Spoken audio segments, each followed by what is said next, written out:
যুদ্ধ পরিস্থিতির মাঝে আমেরিকার সঙ্গে পরমাণু সংক্রান্ত আলোচনায় যোগ না দেওয়ার কথা ঘোষণা করে দিল ইরান। আমেরিকা এবং ইরানের মধ্যে পরমাণু সংক্রান্ত আলোচনা হওয়ার কথা ছিল আগেই, কিন্তু শুক্রবার ভোর থেকে পরিস্থিতি পাল্টে যায়। ইরানের পারমাণবিক ঘাঁটিতে হামলা চালায় ইসরায়েল। পাল্টা হামলায় ইসরায়েলের দিকে একের পর এক মিসাইল ছোড়ে ইরানও।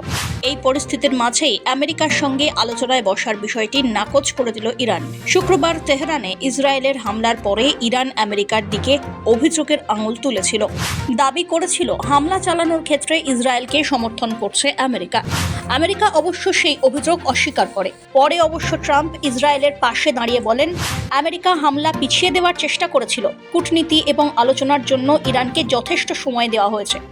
2015 পারমাণবিক চুক্তি নতুন করে কার্যকর করাই ছিল রবিবারের বৈঠকের উদ্দেশ্য।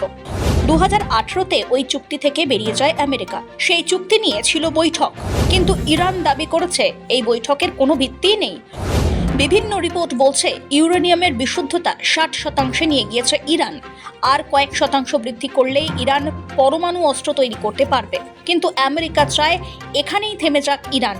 ট্রুথ প্ল্যাটফর্মে মার্কিন প্রেসিডেন্ট ডোনাল্ড ট্রাম্প উল্লেখ করেছেন, 60 দিনের সময় দেওয়া হয়েছিল ইরানকে, সেই সময়সীমা পেরিয়ে গিয়েছে বলে মনে করিয়ে দিয়েছেন ট্রাম্প। সেই পোস্ট করার আগে ডোনাল্ড ট্রাম্প প্রকাশ্যে হুঁশিয়ারি দিয়ে বলেছেন, এবার একটি চুক্তিতে আসুক ইরান। ইসরায়েলের ওপর আবারও হামলা চালানো হলে বড় মূল্য চোকাতে হবে। এসবের মধ্যেই বর্তমান পরিস্থিতিতে আলোচনা অর্থহীন বলে দাবি করেছে ইরানও। আমেরিকা এবং ইরানের মধ্যে 6ষ্ঠ দফার পরমাণু বৈঠক এক কথায় ভেস্তেই গেল।